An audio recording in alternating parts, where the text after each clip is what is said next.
I'm just going to add to that. You talked about not everybody, has an addiction. Can you speak about, I mean, we talked about Minister Williams talked about it being an addictions crisis. Do you want to comment on what you heard there?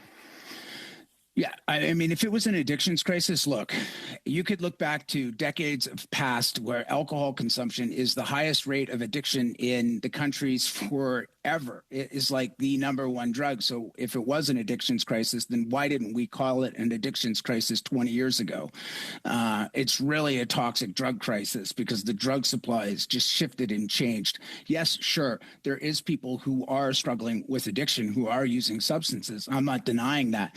But let's get real. What's killing people is the contaminated toxic drug supply.